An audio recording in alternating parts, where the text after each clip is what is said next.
Okay. Assalamu alaikum again, everyone.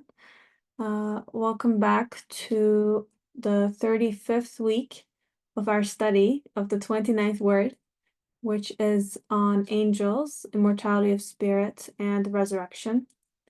In the first aim, we talked about angels. And in the second aim, which we've been studying for a couple of months now, we've been talking about eternal life and resurrection, and the necessity for resurrection, the proofs for resurrection. So last month, we started on the fourth fundamental point about the possibility of the death of the world and the possibility of its resurrection. If you guys remember some of the questions that we're trying to answer, and in answering, have a basis for, witnessing and confirming in our lives is it possible that this whole universe can be destroyed and then can be created anew?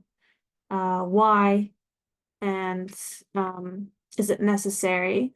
And what kind of proofs do I have in my everyday life that I can pinpoint or that I can refer to actually have yaqeen, to have certainty about this belief? Because if you guys remember at the beginning of our study of the text, one of the things we mentioned was that belief in angels and belief in the hereafter are tenets or principles of belief. So these are things that we are very used to saying and going over, or everyone just has the information that we need to believe in those things. And maybe we say, oh yeah, I believe in those things, but they're kind of unsubstantiated. There's not much substance to what it means when I say I believe in angels or I believe in the hereafter. So here our intention, inshallah, with our study, with the halaqah, is to put some substance into that claim and have hearts that are certain with those beliefs, inshallah. Another thing on methodology that we would like to remind ourselves each week is the intention that we're coming to the halaqah with, to the text with. So the more questions we ask, the more we try to extract from the text, the more benefit we will get from it, inshallah. The same with, Dr. Yamina is here joining us and giving us her time. And so is all of us. So 14 of us right now in the halaqah. We really want it to be a community where we're learning from each other as well. So if you have any reflections you'd like to share, even if they're very short or very small, or you think they're very simple, please still share, because your view may not be that simple, or it might just be totally new for someone else. So in the second matter that we read last week, we talked about how death was very alarming to us and how we don't really try to understand it. And how death is also an ayah, a sign for me. So it has an angelic side, a malakut side, that I should try to discern or try to understand as I interpret what's happening around me.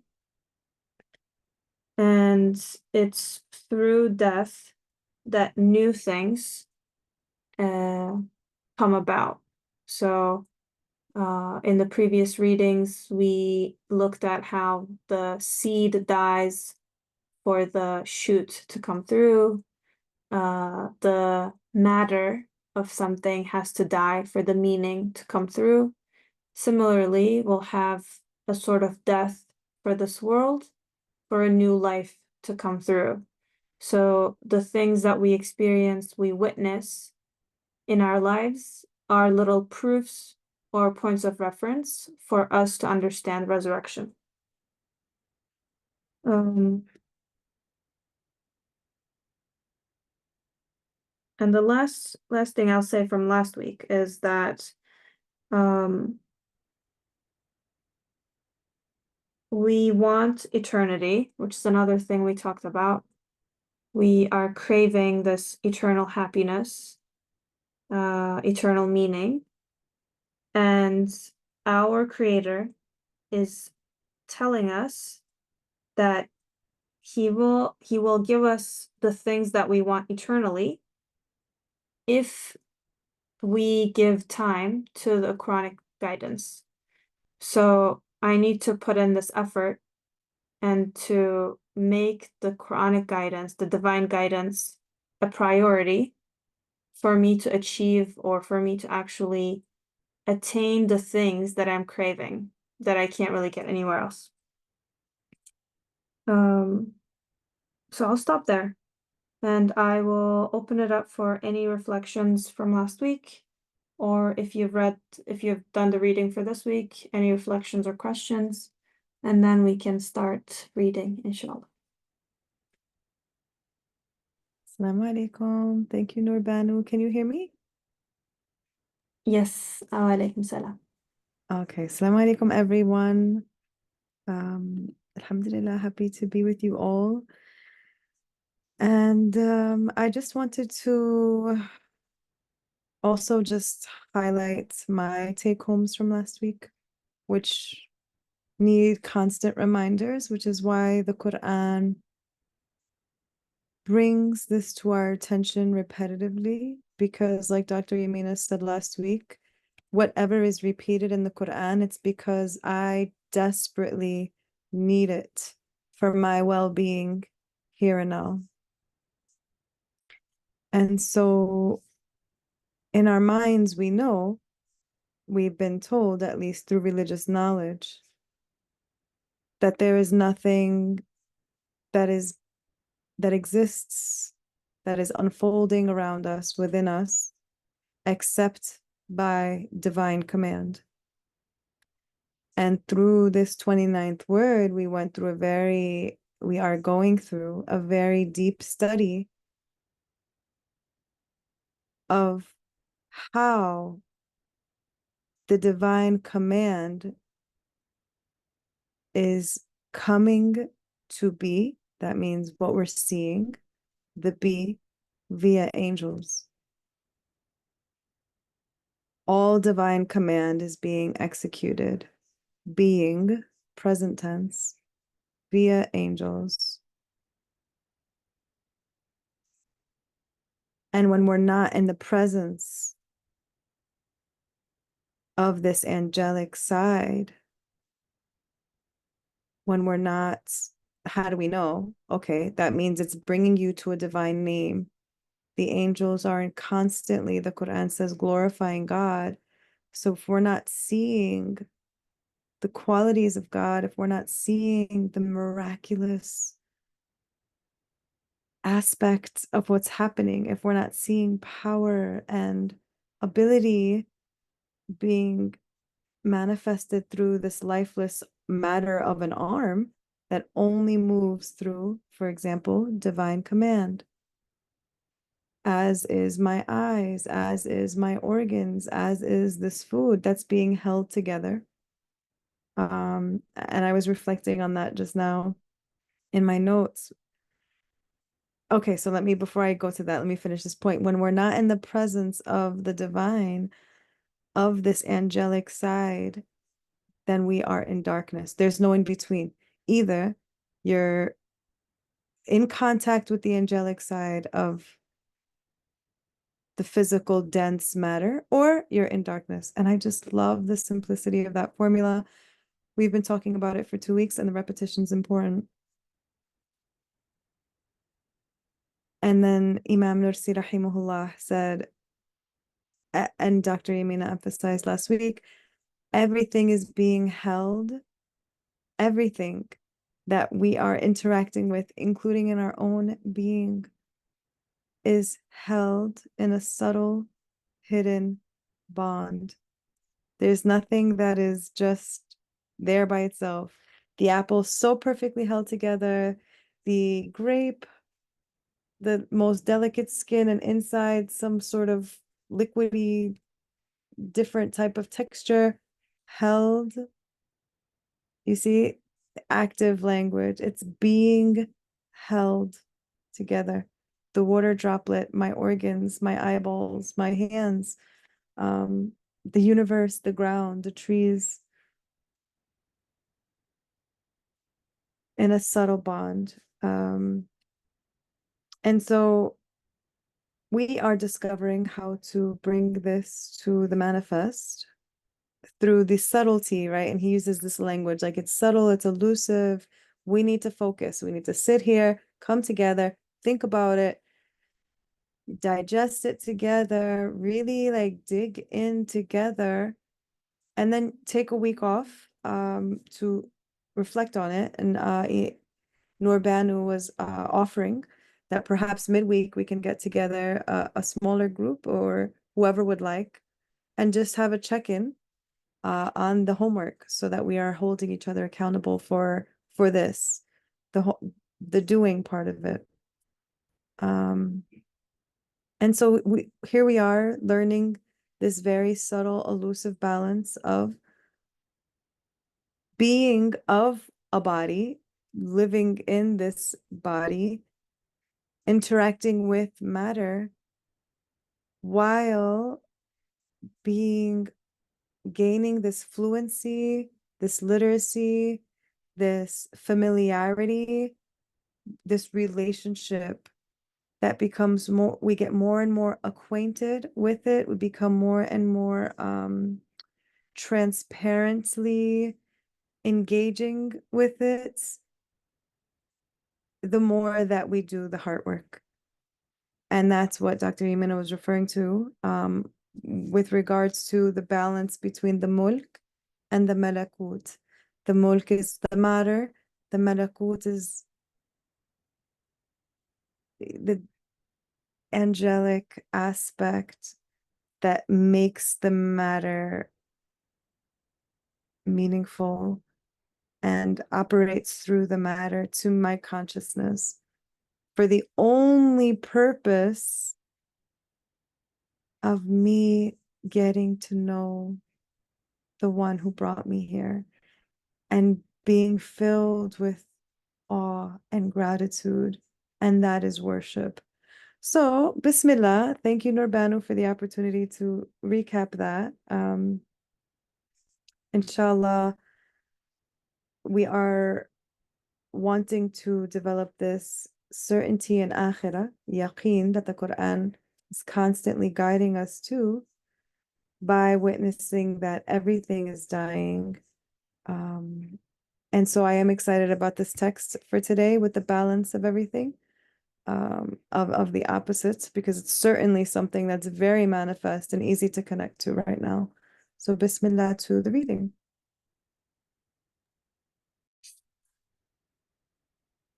Thank you, Sarah.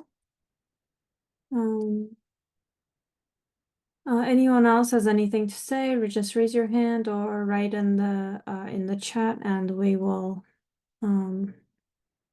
either read it or address it, inshallah. Do this. Okay.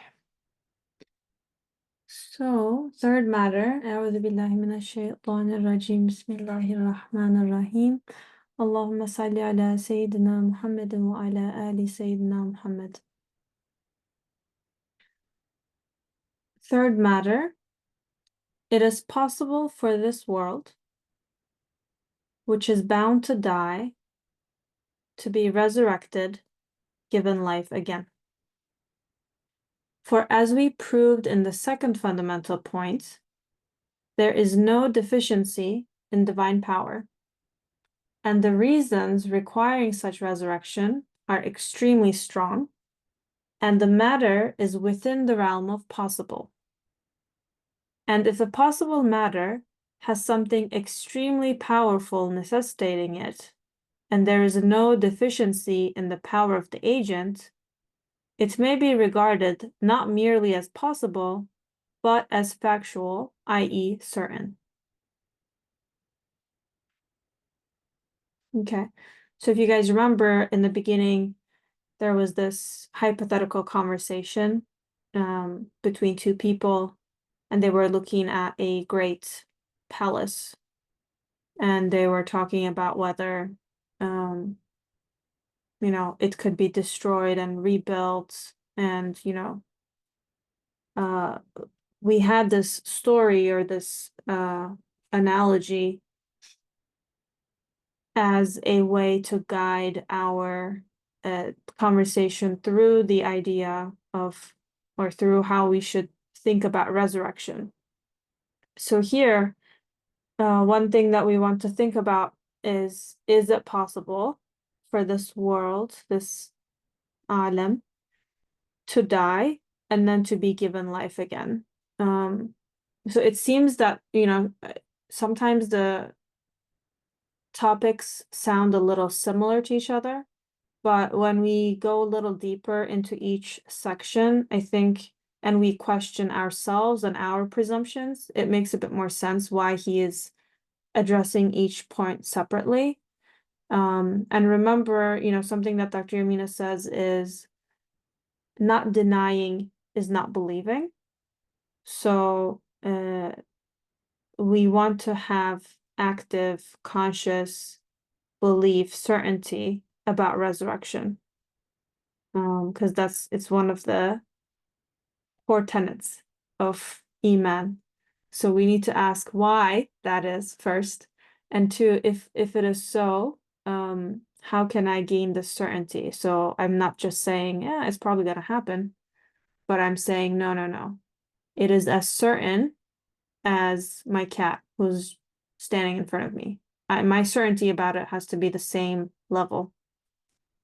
So here in this third matter, we're looking at possibility, and we have a reference to the second fundamental point, which, if you guys remember, was about divine power, and that continued in the third fundamental point too.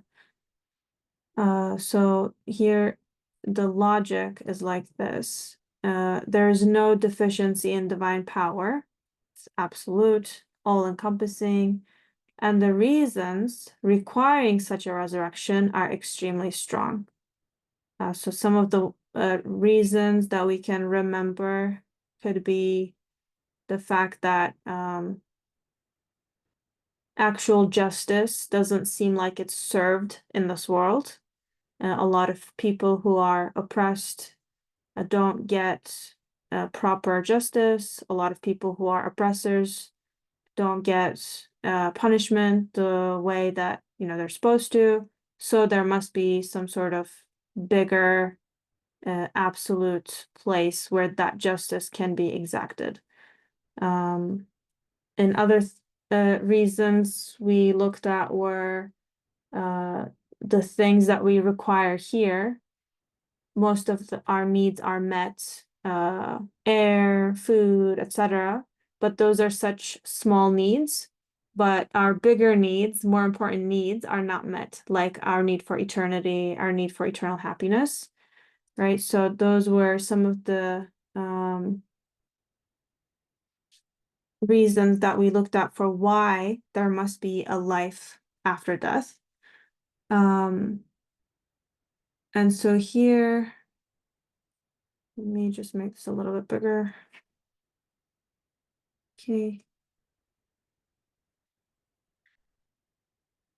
I think that'll be easier for everyone now. We're saying reasons requiring such resurrection are extremely strong, and the matter is within the realm of possible. So if the reasons are strong and it is actually possible, then this kind of logic, the next step is if all the things necessary for the thing to happen are there, and there's no deficiency in the power of the agent, which we talked about extensively, then we can say it's not just possible, but it is certain, because there's nothing that is holding it back or that would make it impossible because of any of these reasons. That's what I understand from this section. Before we go to an elusive point, any questions, comments? And I'll let Dr. Yamina say a few words before we move on, inshallah.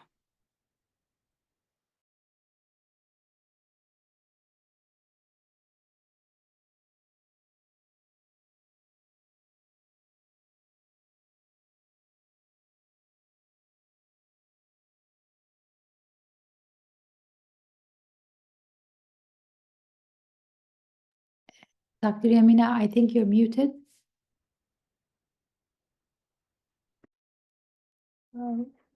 Assalamu alaikum. Actually, Nurbanu reminded us of the arguments that were made before. I may just add maybe the overall argument that all of the beautiful names, for instance, beauty, wisdom, compassion, that we see everywhere if we pay attention, if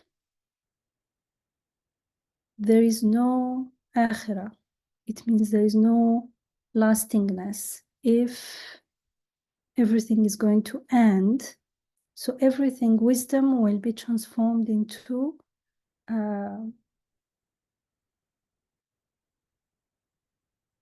meaninglessness. Wisdom, purpose, and meaning will become meaningless.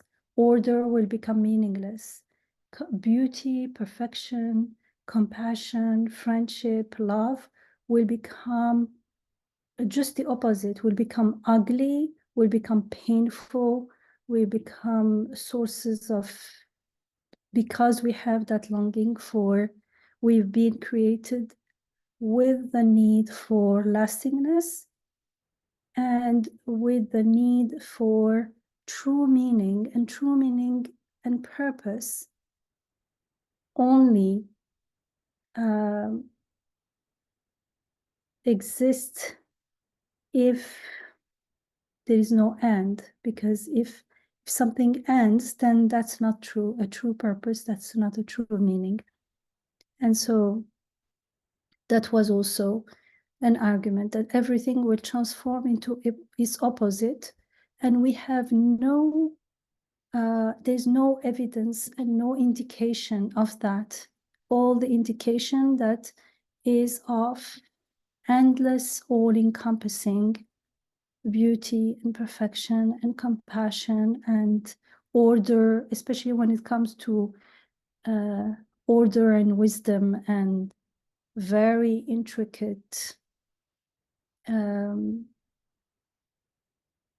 yeah, let's call it wisdom. Like everything is done perfectly for the purpose of nurturing life, and especially human life, which is actually a miracle, something that's beyond our imagination. And if you study, like the more you study the facts from science, the more it's just mind-blowing. How can everything, if the sun was a little bit further away or a little bit too closer to the earth, there will be no life. So everything is very finely tuned to promote and to nurture life. So there must be a higher purpose. That's why here he's saying,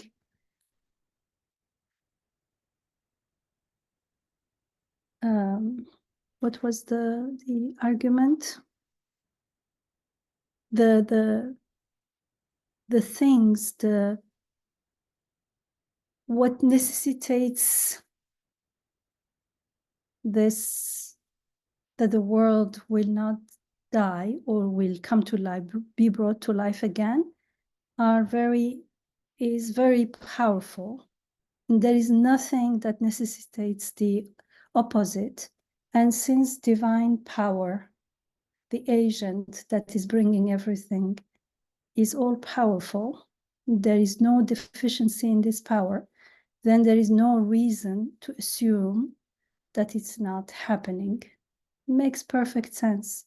And here he's going the short cut. If you want the details of all this, then you can go and read the 10th word, inshallah. We can carry on, inshallah. Thank you, Dr. Amina.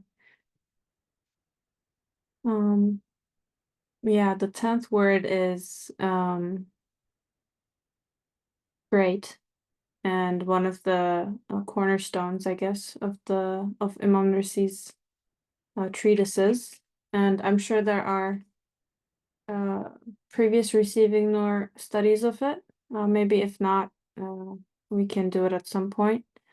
And there are other English halakas on the 10th word online, so there should be some resources if you'd like to go a little deeper into that.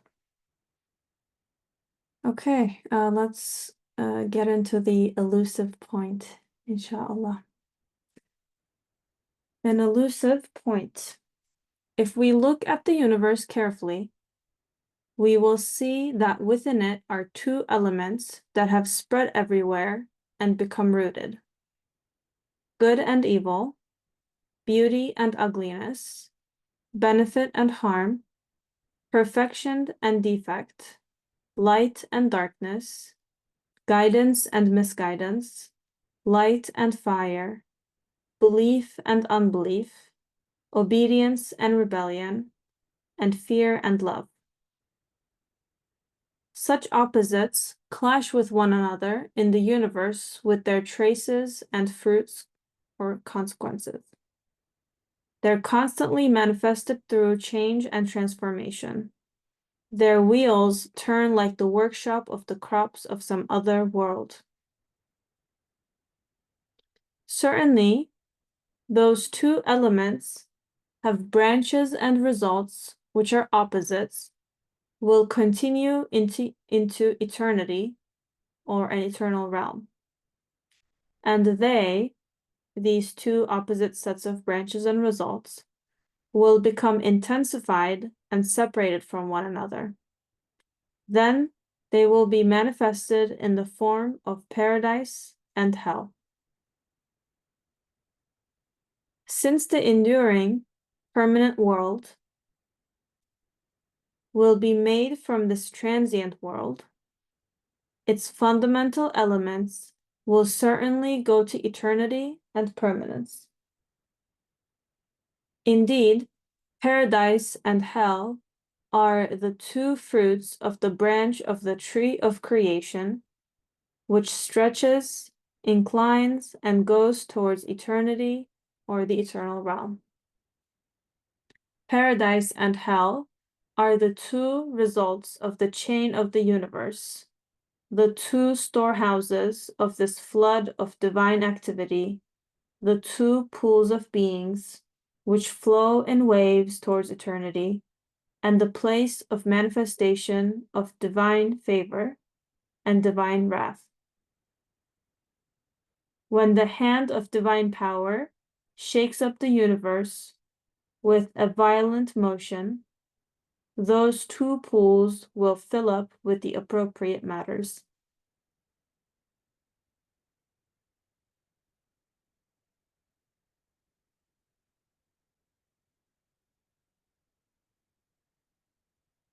Some things that are coming to me as like an initial reaction are the two previous conversations we had on opposites,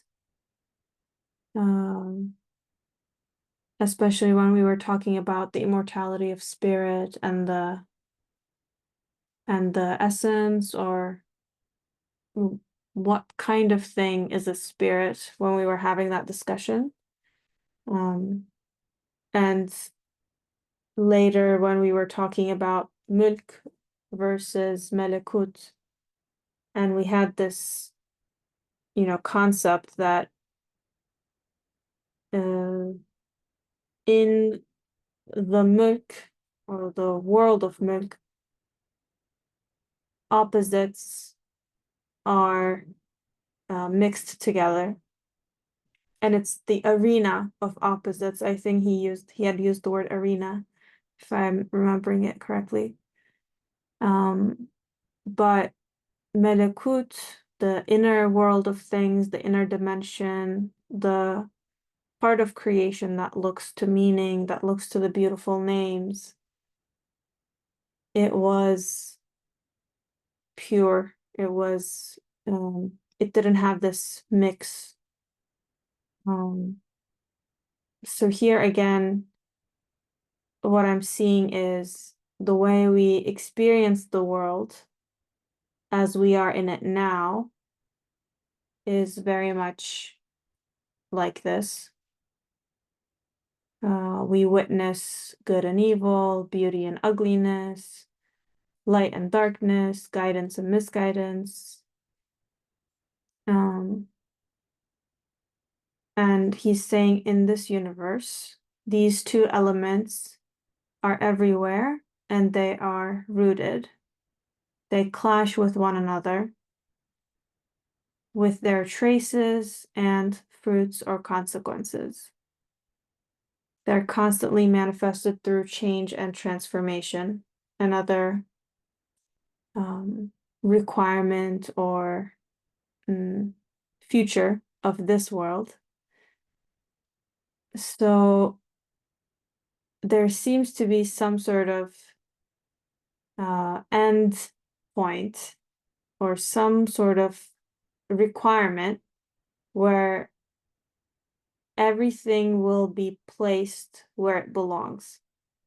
So right now, they look, or we experience it, we witness it in a way that they're very messy, they're mixed together, but there will come a time when everything will be placed where it needs to be.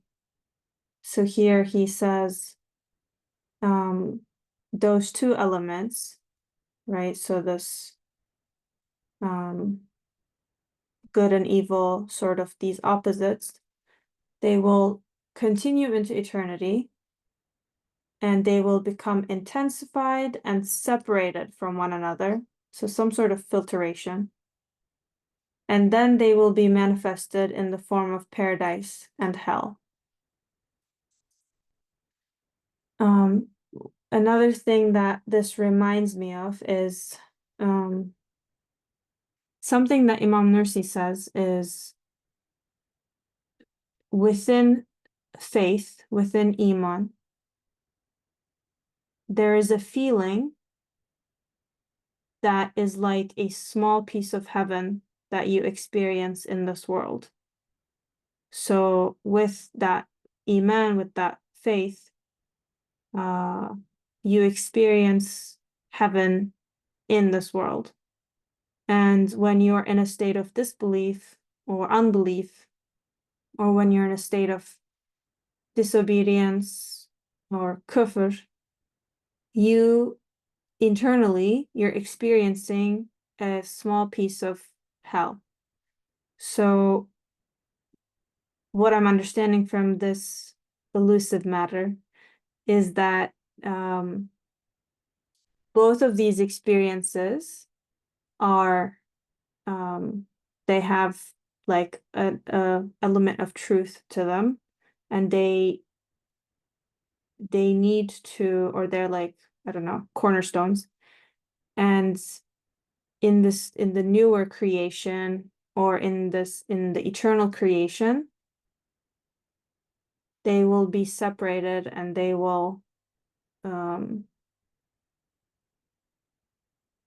be where they belong, I guess.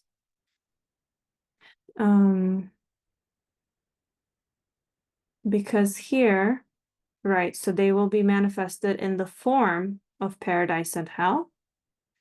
Since the enduring world will be made from this transient world, its fundamental elements will certainly go to eternity and permanence. Indeed, paradise and hell are the two fruits of the branch of the tree of creation, which stretches, inclines, and goes towards eternity, the eternal realm.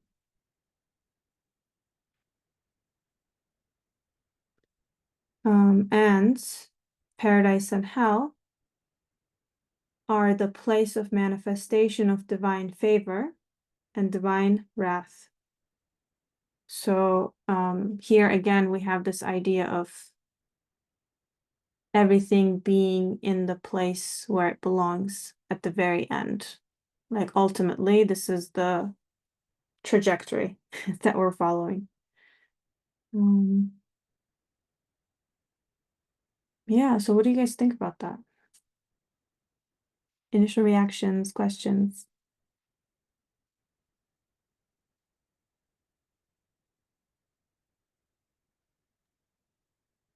I love the coming back to the tree metaphor. I think we talked about it a couple weeks ago in Urbana, that we keep coming back to this beautiful metaphor that's vast. So definitely the good and the evil and the beauty and the ugliness and all of those things are so manifest with such intensity right now. And he says it spread everywhere, but then he also says, and become rooted.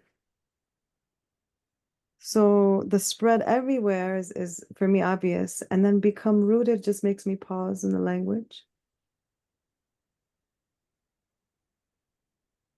And then again, because his language is very subtle, because he's sharing the gems that he has received that have changed the way he perceives the world. And so I like in the next, right after all of the opposites that he shares, such opposites, they clash with one another in the universe with their traces and fruits or consequences. And I like the part there, wheels turn like the workshop of the crops of some other world. So the language alludes to seeing the stuff now like wheels turning in a workshop. It's flowing into, I mean, I'm just going to say Jahannam, hellfire, because that makes me feel, it brings me a relief to see it that way, as opposed to, oh, one day you will get your justice. And there's something that really suffocates the soul to, the soul needs right now to see and yearns for the justice. And he starts actually, the beginning of our study was that he was saying how this incredible need for justice is the reason why the ultimate justice will come. And at the same time, I think what the two branches, the opposites, are branches flowing in that direction. So a good action is like on the path of the branch of paradise, which brings me back to a rooted of now, a sense of rootedness now. And then the evil actions, it's not like, oh, I hope one day soon you'll get your, because that's where I jump to. And it's just like this patience game of like, oh, but there's, I don't know, it's not, there's some sort of internal I struggle with that because of the patience aspect of knowing, okay, yes, one day the true justice will come, but what if, and maybe, I don't know, Dr. Yamina, you can share, the metaphor of the tree is to say that the evil action itself right now is the manifestation of, you are branching into Jahannam, taking that path now. And Dr. Yamina uses this example a lot. Like, we talk about this flowing nature of the world, flowing into eternity, flowing into eternity. Every single moment is like flowing water, flowing into eternity. And I think the tree is a nice, I love the flowing water example the most, metaphor the most for this very elusive concept of seeing the here and now as not anything stable. Like Dr. Yamina was saying last week, we mistakenly think that right now the earth, the sky is stable. The people that are doing things. Rather, there's this very flowing nature, and I like bringing us back to the tree. It's branching into, and they say you're building your paradise, or you're sowing the seeds of your hellfire. I think, I don't know, that's a lot of words, but just to pause with that brings me to a here and now of, it does feel true that when I am following the goodness of the, that opposites, then I am like flowing on that branch of the paradise now. And then when I choose the evil or the harm or the ugliness, like you're saying in the opposites, the rebellion, the fear,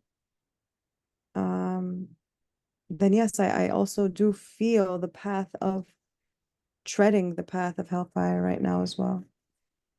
And I'll pause there. Isra, you had something? Thank you. I just wanted to can reiterate what Sarah was saying. That's exactly how I also felt when I read this piece. I felt a relief, which was surprising to me as well. Like many of us, when I check out the news, I'm overwhelmed with immense amount of sadness of seeing things happening. So the first thing I thought of was actually Gaza and Palestine, and how it is heartbreaking. Things are constantly happening every hour, every moment. And to read this and see, it does give relief. It gave me relief that this is all flowing somewhere, and good and evil, each of them will be flowing. It's all mixed up here, and do not be overwhelmed. It's part of a larger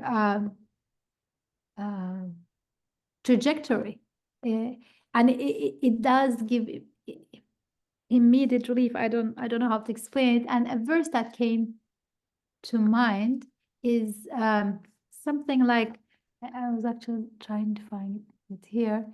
استعوذ بالله كل يعمل على شاكلتي. So this is Surah 17, Surah Isra, verse 84. استعوذ بالله قل كل يعمل على شاكلته فربكم أعلم بمن هو أهدى سبيلا. That phrase, everyone acts على شاكلته, here it's translated as in a manner peculiar to himself. So everybody is, as it were, if the reference to a workshop was striking, that there is a workshop and things are being crafted, and there's this two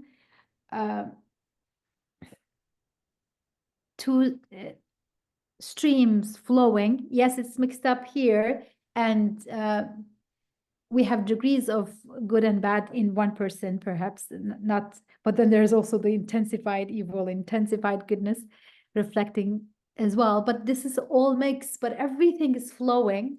Everyone is flowing according to their peculiar form, and it is all going towards a final destination. So it gave a similar. I felt the same way. I just want to say that, Sarah, that I felt the same relief that this is all part of a larger stream, and then there's injustice going on, and the person who's trying to do something against that injustice. It's all part of this flow that is going to be more clearly sifted as it moves on to the eternal realm. The person and who did the injustice and the person who tried to do something to stop the injustice or say something about all of these are going to be sorted to the fruits of hell and heaven. That is a striking point. And then one thing to add about Nurbanu mentioned and I think Sarah too, the fruit of hell can be perceived, felt here. The more we partake in the evil side of things, disbelief, disobedience, going towards evil, ugliness, the more we partake in that, the more we feel a foretaste of the final hellfire and final hell. And that really resonates with a lot of Quranic passages, and this was mentioned in the previous halakas repeatedly by Dr. Yamina. Imam Nursi makes this point, that this foretaste shows us that within these acts is the consequence. So the pain is not an additional pain inflicted by God. It's more that this is a sign that what we are choosing is in itself painful, as it were. It is leading us directly into pain. Thank you. Go ahead, Hatice. Assalamu alaikum. Just wanted to also share something that attracted my attention, and I apologize because I have not been following the halakas very regularly, but inshallah I intend to. Yeah, with the example of the trees, with the two branches, as well as the pools or the river, if you will, one aspect of it that attracted my attention is how, although the branches are stretching out towards infinity in opposite directions, they're from the same tree, right? And although the pools of water are flowing towards, again, eternity, they're like, I guess with the metaphor of like a river, they both kind of meet the ocean, if you will. They're flowing towards the same thing.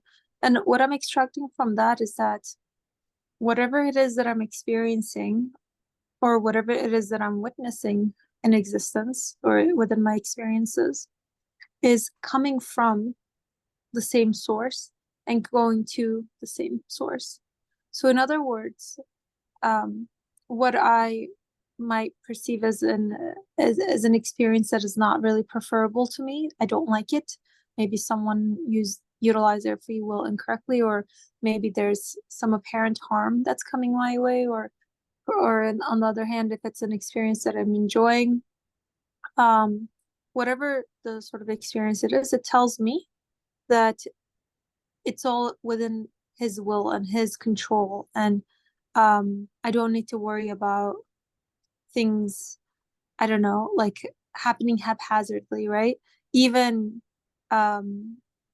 as they might kind of like the branches of the tree kind of stretching out in totally opposite direction, but they're coming from the same source, if you will, and in the sense that they're within his control. Or with the pool or the river, they're both kind of stretching out towards, again, the ocean, right? There's this sort of dominion that everything is happening within, which helps situate the lens through which I'm understanding my own experiences as well as those that I witness. I love that, Khadija Beza. Thank you so much for sharing. I love that, especially with the metaphor of like the trunk. Everything is flowing from the source, so it's up to us to choose how to perceive the happenings that are happening. Either they become a result of, flowing into my paradise, or I can join the hellfire-ish, path that I observe through, my perception of the happenings as well. Like through the rebellion, even inside of me, I can go into rebellion, as opposed to recognizing this is from the source. What Dr. Yamina was sharing in the past too, is like even our feelings are part of his mulk. So even the feelings themselves are telling us about paradise. So even the dislike of the things are telling us, are angelic voices telling us what we're made to love, which is evidence of that paradise here and now. Like we are truly flowing in between these two realities that are very much so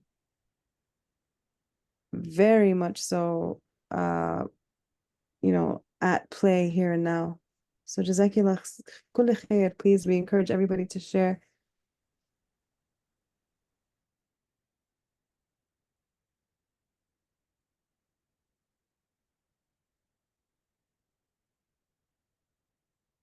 I thought with the comments of in philosophy there's a trolley problem, where you have the ability to pull a lever and you can redirect a trolley, so it can either run over one person or it can run over 5 people, and it's like a moral ambiguous decision that you have to make. In any case, the imagery is what's coming to me here with this idea of like pulling a lever. So each moment, we've been talking about how our faith has to be conscious, deliberate, intentional, and it has to be renewed and cultivated every moment. So what Sarah was saying about here and now. So, and what Khadija Beza was saying, there's flow of creation and I am witnessing it. And each moment I'm given the opportunity to pull a lever. So I can either connect what I'm witnessing or experiencing to the beautiful names, to their creator. I can see everything as being connected to this eternal source and coming to me with wisdom. And when I do that, right, I am directing that traffic to the paradise branch of the tree of creation. But when I am making that horizontal connection, when I am severing the tie with the creator, with the eternal source, then I am directing the traffic to the hell branch of creation. But it's only so for me. So I think that's important because everything is being created with wisdom and mercy and knowledge, regardless of what I see. So my witnessing, my experiencing, my confirmation only is to benefit me or is to my benefit. So I really need to make it a priority for me. So I feel like when, Hatice Beyza said they're coming from the same source and going back to the same place. It reminded me of a conversation I had where someone said that they thought that Satan or like the devil was like so diametrically opposed to God that it couldn't be a created thing. It should be kind of like a God on its own. Because they just didn't think of that as part of the wisdom in creation or in the universe. So, not to go too much into that idea, but for me, I think it's important to realize that everything that I'm seeing, experiencing, opening my eyes to, they're coming from the same source. And what I am given is this lever. So I can either be stuck in the mulk and sever that eternal connection, or I can, pull the lever and have it be directed towards that paradise, eternal realm. And that only benefits me. Not in a selfish way, but it's for my faith that I need to be doing this. Yeah. Would anyone else like to share before we give the mic to Dr. Yamina?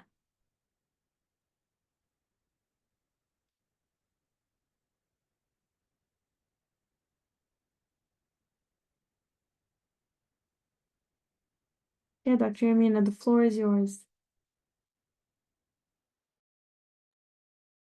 Assalamu alaikum. Wa alaikum salam. I think the text is quite clear, just since everyone was trying to see how this relates to our daily life, to our personal life. So one point is, when we think of the flow, there is a way to confirm and affirm this reality through our personal life. And that's why we can confirm the ayah that says, Inna lillahi wa inna ilayhi raji'un. We belong to God, and to Him we are in a state of returning. We are returners. It means we're returning constantly. So definitely we will return on the day of our death and the day of leaving this worldly life. But we're always returning, because we're always dying. كل نفس ذائقة الموت. In both cases, the words used are اسم فاعل and not a verb, not سنرجع or سنذوق, or it's not a verb, it's اسم فاعل. It means we are in that state. It means it's the Arabic, how do you say, equivalent of the ing continuous form. So we belong to God and we are returning to Him. We are always in a state of tasting death. If we're not tasting it consciously, it's because we are not living consciously. And at least, as we are told in the Quran, every time we go to sleep and wake up in the morning, it's a mini death, mini resurrection. And this we can pause and reflect on the fact that it's not that one day I was born and one day I will die, and in between I'm here constantly all the time. No, in between there is only now. Yesterday is already not here. Last year, all the year that passed up to this moment are already gone. And the rest is still not here. So our life is flowing. If my life is in a state of flow, then it means this is a universal law and everything is coming in, brought into existence, and it flows and something else comes. This is something that we can understand intellectually, but it only starts becoming part of our life. And it's actually a very, that's why it says taste, dha'iqatu. It's a dhawq, it's something that we taste, and it's something that brings lots of joy and lots of trust and lots of to the ruh. It's something where we need to contemplate. We need to stay with it and just listen and just be there with this reality. We need to, with the heart, feel it. And it's good news. Because we are not only the only one living, we are living to where we came from, to what we long for, and everything is living with us. Like, it's not like we're leaving our beloveds somewhere or something, although all those beloveds are beloveds because of the beloved ones. So all those things will start falling into place. So there is this reality. And the other reality is that we can only learn through contrast. So the fact that there are good and bad in this world, part of us will say, why there is bad? There should be only good, because fitratan, in the fitra, we are created to love what is good, to appreciate what is good. And the fitra, unless it's been distorted, inclines towards good and beauty and perfection and all what pertains to the beautiful names of God. So it seems like, why there is bad then? But the only way for us to get to know light is that there is a notion of darkness. So darkness is there in order to interfere with light, so that we can realize that there are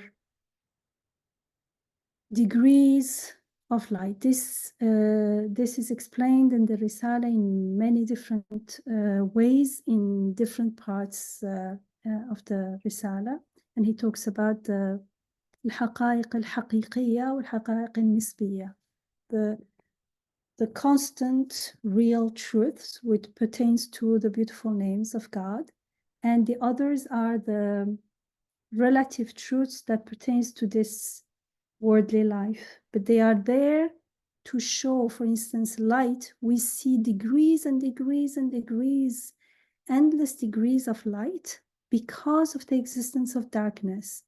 And it is through that darkness, and therefore the possibility of endless degrees of light, degrees of perfection, degrees of knowledge, degrees of beauty, that we understand we have now a notion of infinity, because there is more and more and more and more. We don't know what the perfect one is. We cannot fathom that, but we get to have certainty that it exists, because everything is pointing. Remember, everything is an ayah.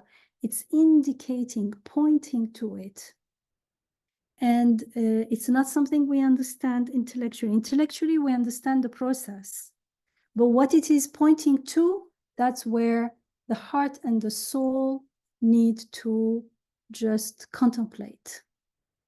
And they will feel it because we are taught the names. So in the Ruh is already acquainted with the names of God.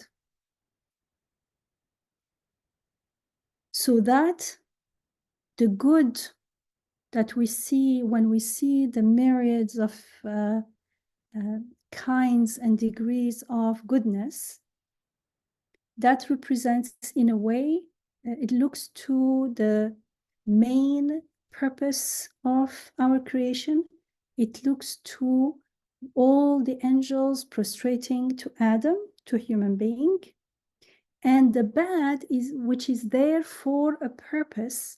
It is not there to be followed. It is not there to act upon.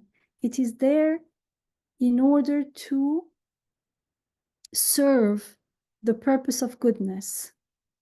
And we can say that it looks to Shaitan, since Nur Banu mentioned that. Satan, all the angels prostrate except Satan. And what Satan talks about is a lack of something. He's lying. For instance, how does he deceive human beings? Through lies, through fear. We can study Shaitan in the Quran, but so if that's why we are told again and again in the Quran, like, do not follow in the steps of Shaitan. He is a aduun mubin, a clear, open foe, enemy. So the existence of Shaitan is not bad. Following the Shaitan is bad. Why? Because following the Shaitan, Shaitana is take away from what is meant to be. So it's the main crops, as we are told in the hadith, al-dunya mazra'atul akhirah. This, the Prophet ﷺ says, this world is the place, the cultivating ground for akhirah. So it's yielding crops for akhirah. We are supposed, everything in our fitrah and in the world and in the divine guidance and the guidance of the messengers of God, all are pointing us to cultivate crops for paradise, for goodness, that look to the beautiful names of God. It means protect your fitrah, act according to the fitrah, surrender to divine will. And if we do that, that's the main purpose of the creation of everything, of our creation, the creation of the world, everything. All this system as it is to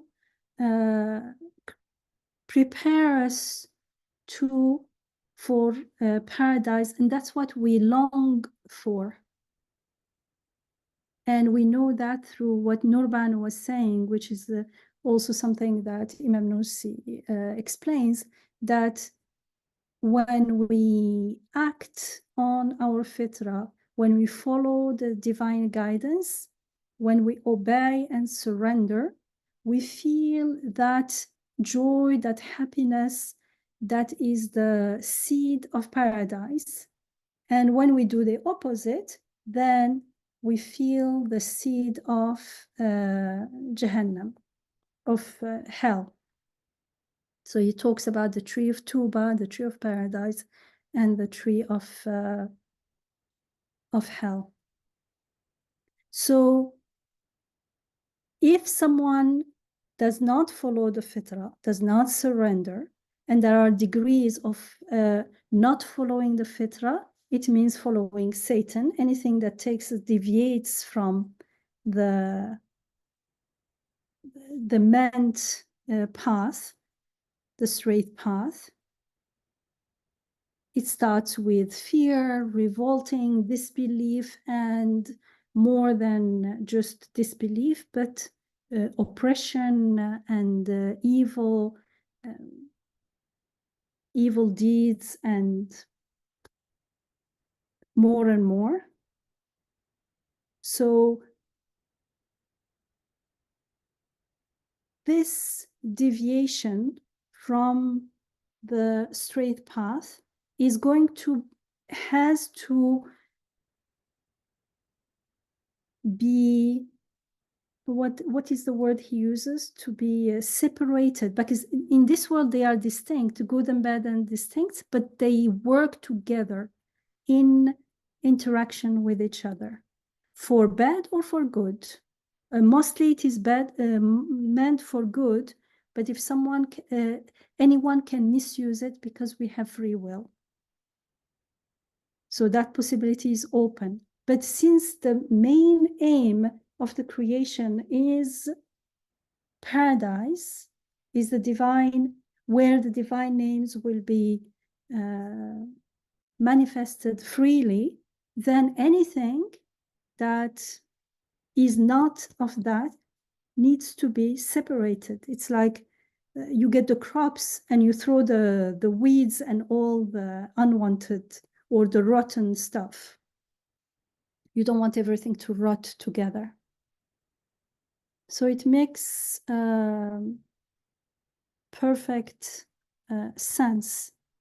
And in this world, when we, the more we witness how dark oppression and cruelty and all these things are, the more we make istighfar, and the more we realize how much we need to hold on to the straight path, how much we need to be more grateful, surrender more, follow divine will more, because we have the seeds and the, how do you say, what, small plants, how are they? Seedlings of the ego that rebels or doesn't, or finds excuses not to surrender to divine will. And it doesn't seem so bad to us, but outside we can see that those seedlings, when they grow into huge trees, they become something very dark, very destructive, very something that is very abhorrent, very disgusting, very something that is very dislikable, something that's very disturbing.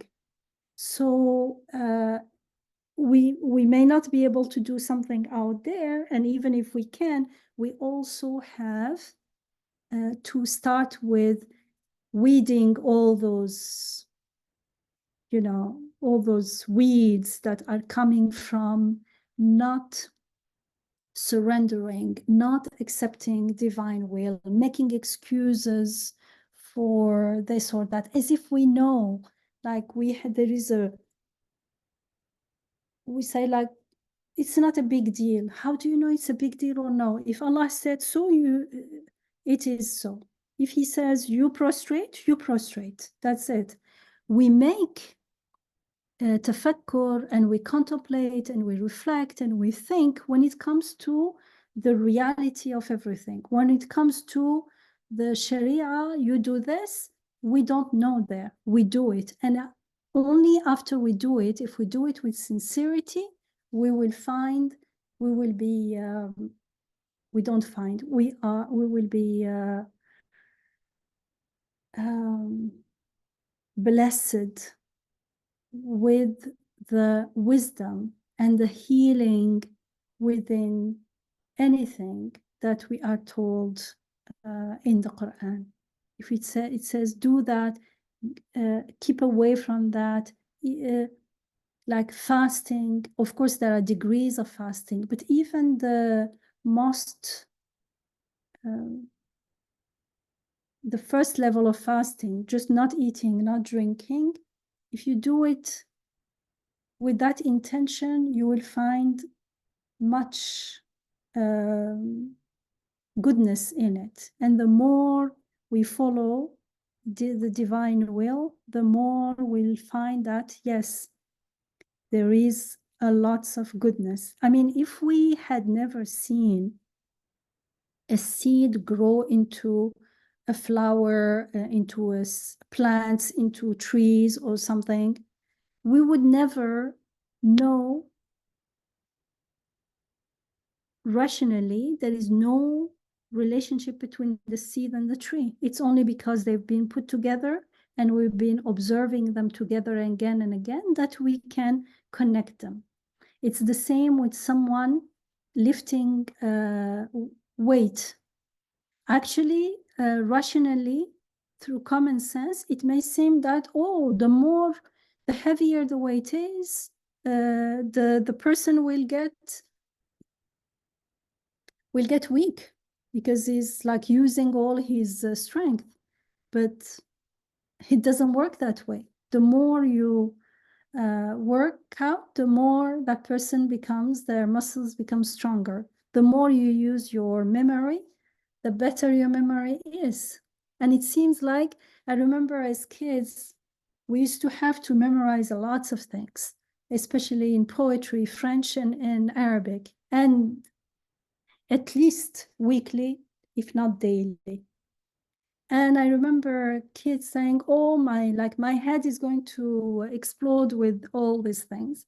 But in fact, later we learned that no, because we were memorizing a lot, our memories, it's like a muscle. It grows stronger. SubhanAllah, it's not something that we can understand. And so it is with everything Allah creates. If He says, you prostrate, it means in that prostration, there is healing. Some people are even finding that even physically we heal. It's a healing position. But forget about that.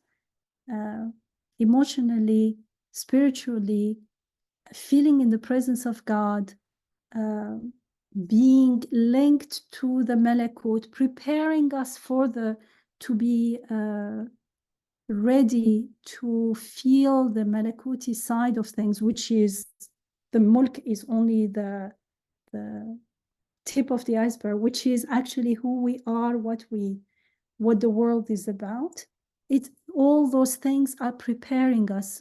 All the acts of worship in the Sharia are all preparing us to live more at the ruh level and to be connected to the Malakut and to be more receptive to the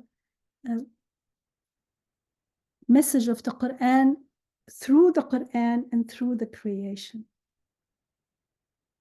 Yet we still have lots of not doubt necessarily, but points that we have not worked through. The ego still shows its head here and there. And so this is an opportunity for us. Look, when the ego grows, it's something very, very ugly. So I'd better start weeding out my own self and purifying, inshallah, and asking Allah for help. And while we are asking, we are renewing our intention. Yes, I choose to surrender, because the more I say it, the more it becomes easier. The heart and the soul are already, they want it. The ego will start weakening. So it doesn't have that strength to dictate its wants onto me, inshallah.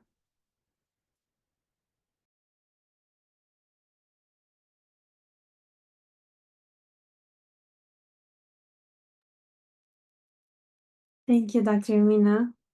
I like this imagery of pulling out the weeds in our hearts. Weeds are very invasive.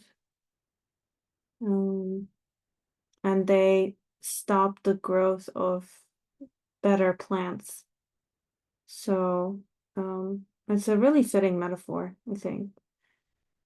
So whatever I want there to grow, I have to cultivate in my heart, and it comes back to, you know, we keep saying the same stuff, but we keep forgetting. So renewing my intention to surrender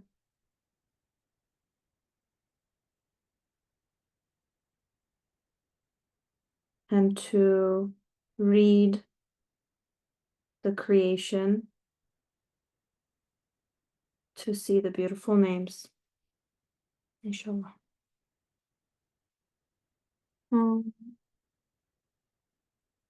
Yes. And we have about 5 minutes here. So if anyone has any final thoughts or ideas for things we can reflect on during the week, now is the time to let us know. And we're thinking of maybe sending like a check-in message or something, like a little poll, just a little something that keeps us on the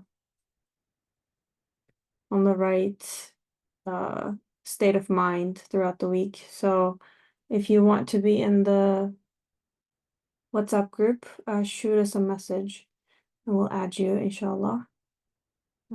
So go ahead if you'd like to share anything, and if not, we'll close out here. Assalamu alaikum, everybody. Saira here. Wa Very quickly, Jazakallah khair, Noor Bano and Sarah and Dr. Yamina. Thank you for the reflections and also explaining, Dr. Yamina. I lately have been looking at different trees and different leaves and almost all the branches. And through the seasons, all of the leaves, even as they fall in the autumn season, I notice especially willow and some of the evergreens, including other trees where trees leaves do get shed. There is a prayer image that I see, open hands with the branches and the leaves upwards. And even when the leaves are downwards, the symbolism of humility. And I think when we are talking about Al-Baqa, the world of Alim al-Baqa, it inspires one to recognize that after death, after the body is as a shell removed from over the soul is going to be liberated in some sense. So, and hence the continuation of the human psyche or the memories, because Quran does mention that the people in the heavens will remember a little bit about the people who they used to be with or the food that they used to eat off the earth. And so I know that in some ayat, the hell is mentioned with at least once that I have read. I'm not sure exactly the ayah from which chapter it is, but that the stone and men will be the feed for hellfire. And the tree of al-Zakum will be the tree that they'll be given to eat off of, which will be thorny and painful to digest. I think our deeds, in a way, can be considered like the processes of a growing tree and its shoots and its roots and its limbs. So that's the image that I am going to be reflecting more on when I look at my actions, my intentions, my thoughts, my feelings. as an extension of what my inner depth of my heart has, how can I seek that level of purity that Allah subhanahu wa ta'ala accepts from us and expects from us, that can then enable us out of his mercy to be um, people who will enter Jannah, because ultimately that's what we are hoping as believers to be able to obtain with Allah's mercy, that our ever living existence in Jannah, because it is in Quran that we live forever and ever, and we wouldn't want to leave Jannah, is a future certainty for those who will be blessed to be in Jannah. So the Baka word in and of itself carries many meanings. When we look at the seasons on the growth processes of trees, and through the seasons, how they go through different developmental stages, and then uh, as long as the earth is and the situations or the conditions are viable, there is regrowth. So what we call our perpetual dying, I also think of it,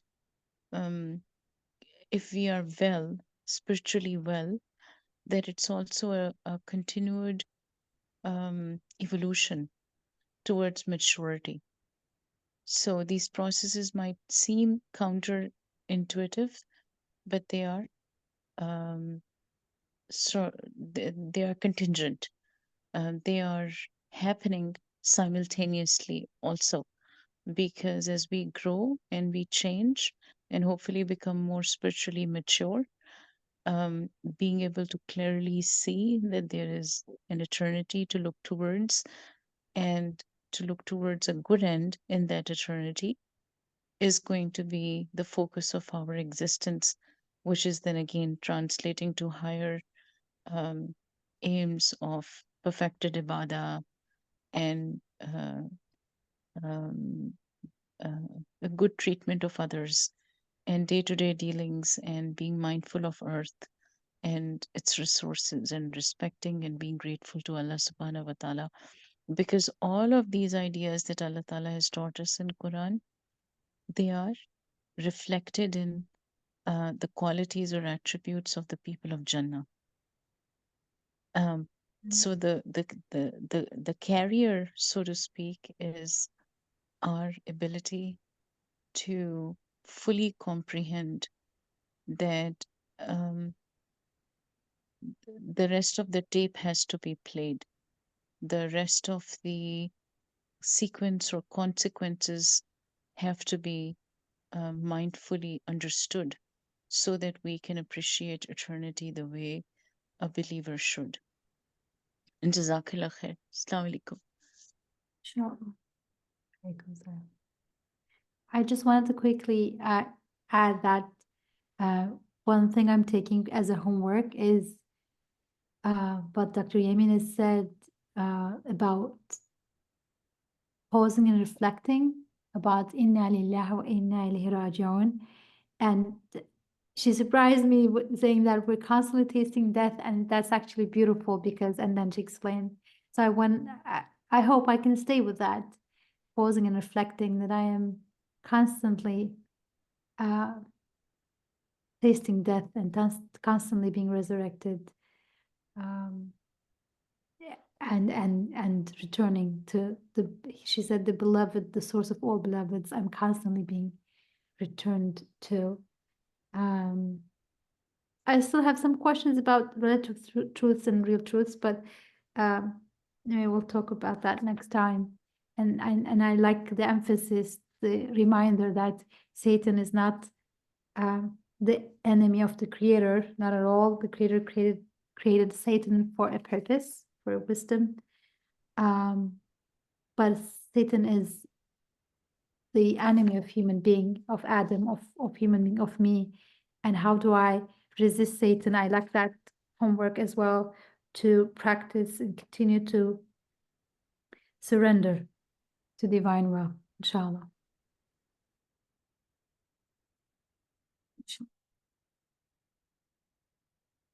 Yeah.